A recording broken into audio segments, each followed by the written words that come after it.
Hello बच्चा लोग, JEE advance का पीवाईक्यू कर रहे हैं अपन केमिकल काइनेटिक्स का। और अब हम लोग शुरू कर रहे हैं इसका सब्जेक्टिव वाला पार्ट। मल्टीपल करेक्ट कर लिए, सिंगल करेक्ट कर लिए, अब सब्जेक्टिव वाला करेंगे 2000 से लेकर ऑनवर्ड्स सारे क्वेश्चन। तो 2000 का क्वेश्चन देखते हैं। A hydrogenation reaction is carried out at 500 kelvin if the same reaction is carried out in the presence of catalyst at the same rate temperature required is 400। ठीक है भैया, calculate the activation energy of the reaction if the catalyst lower the activation energy by 20। तो देखिए activation energy भी change हो रहा है, तो गिवन यहाँ पे लिख लेते हैं। T1 है 500 केल्विन,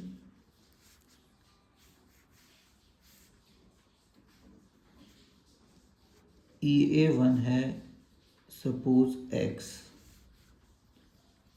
T2 है 400,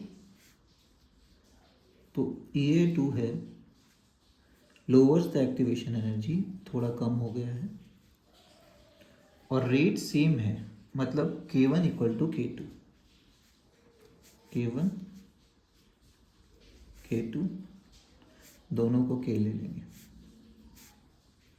ठीक है, और अब अपना बेसिक इक्वेशन लिखेंगे।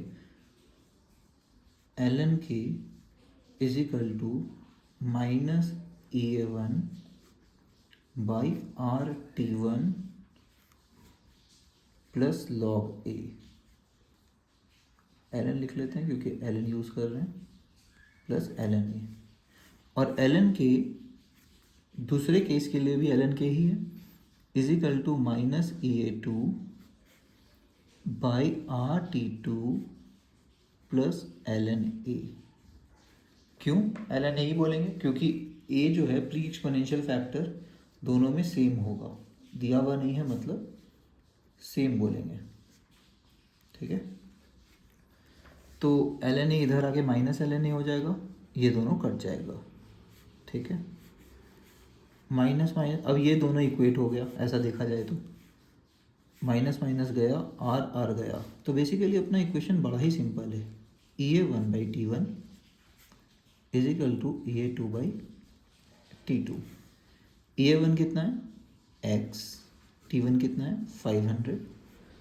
बहुत अच्छा इक्वेशन आ रहा है। X by 500 is equal to X minus 20 by 400। ये भी कटेगा 2 0, क्रॉस मल्टीप्लाई कर देते हैं। 4x equal to 5x minus 5 into 20 is equal to 100। x इधर ले आते हैं और माइनस 100 को इधर ले आते हैं, x इज इक्वल टू 100। यही पूछा था। Calculate the activation energy of the reaction if the catalyst lower. Catalyst के कारण 20 कम हो जाता है, लेकिन एक्टिवेशन एनर्जी ओरिजिनल वाला x कितना है 100। समझ आ गया? यही आंसर है, और कुछ भी नहीं करना है। बस अपने को आदत होता है ln K2 बाई K1 लिखने वाला, तो वो वाला आदत यहाँ पे नहीं चलेगा, क्योंकि EA1 और EA2 अलग है। हर बार हम लोग का EA सेम होता था, T1 T2 अलग होता था। यहाँ EA1 भी अलग है, मतलब एक्टिवेशन एनर्जी भी, और T भी अलग है। ठीक है, हम लोग को पॉपुलर केस का आदत हो गया, activation energy same, temperature change होगा, तो ln K2 by K1 is equal to, है ना, EA by R 1 by T1 minus 1 by T2। तो वो यहाँ पे नहीं चलेगा। ओके, तो थोड़ा सा कॉशियस रहना है, एडवांस का क्वेश्चन है तो थोड़ा तो कुछ चेंज होगा। ओके, होपफुली समझ आया। चलिए, बाय एवरीबॉडी।